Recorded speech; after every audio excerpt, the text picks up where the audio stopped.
What I would have done if the lecture had taken place at NYU is go through a little bit of history about my work on memory distortion and false memories. I would have talked a little bit about misinformation memories, the kinds of things that happen when people get misleading information about some event that they actually did witness. Work showing you can pretty easily change somebody's memory for the details of an event that they experienced in the past.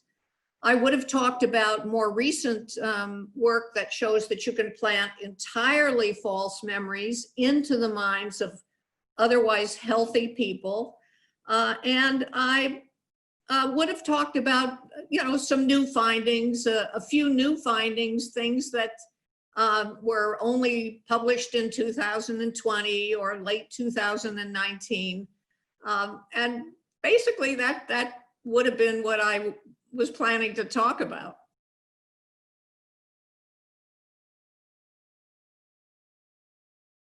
You're more likely to fall for a false memory if it fits with your current biases and what you already believe. In some work that we published last year with Irish collaborators, we took Irish voters and made them believe and remember that they had been exposed to fake news that they hadn't been exposed to, and they were more likely to fall for it if it fit with their political beliefs.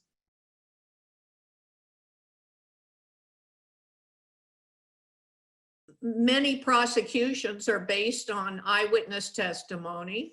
Somebody gets on the stand and says, I witnessed that robbery and I'm absolutely positive that's the guy. It's very compelling testimony, but it's not always accurate. And for a long time, primarily defense attorneys in criminal cases, had difficulty dealing, especially if you're dealing with a genuine victim and somebody who's very sympathetic, who might, honestly believe in what they're saying, even if it's mistaken, how to respond to that. And so what developed decades ago was a cooperation, I guess you could say, where defense attorneys would seek the assistance of memory scientists to talk about what we know and don't know about the workings of memory. And I would say that one of the things that we do know that was useful in many of these cases is that just because somebody tells you something and they say it with a lot of detail and confidence and even emotion, it doesn't mean that it actually happened. Because false memories can have these same characteristics.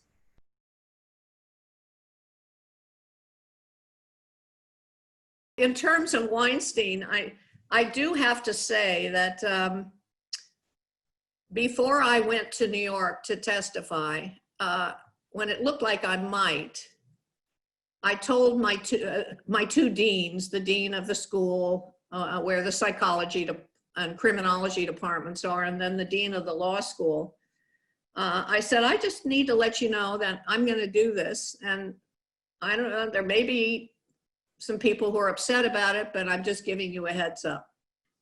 The dean of the law school said, who herself is a criminal defense attorney in her past life, said, all I can say is if you get interviewed, I want you to hold up a big sign that says UCI law behind your head. And I thought, well, to me, that's the right attitude. The first day of class, my eyewitness testimony class, which is primarily seniors, I said to them, I need to let you know that I may be going to New York to testify in this case. If any of you have a problem with that and you will feel uncomfortable in this class, I want you to just let me know. You can drop the class. There's no penalty. I have a long waiting list to get in this class, so you don't have to worry about that. And nobody dropped. But once I got back from New York, I did have a very unpleasant experience with a law professor who, I couldn't even believe that this was a law professor who would yell at me at the sandwich line before a faculty meeting, you know, just glaring at me saying, "I'm done with you, how could you?" and storm off.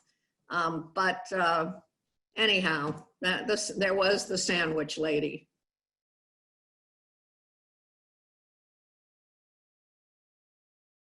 The first person that comes to mind is, well, two people, because they were Johns Hopkins University. They were challenging some of my theories about what happened when, after someone developed a false memory or a distorted memory, what happened in the human mind to the original memory that would have once been there had you not tampered with that witness. And I had proposed that our memories get altered and contaminated. These two Johns Hopkins scientists, McCloskey and Zaragoza, had proposed a different theory about what was happening. We duked it out in the pages of the Journal of Experimental Psychology. I mean, or other scientific journals. It was a very healthy debate. I have a lot of respect for both of them. And it taught me that really there are several routes to get to a false memory. Not just my route, but there are other routes.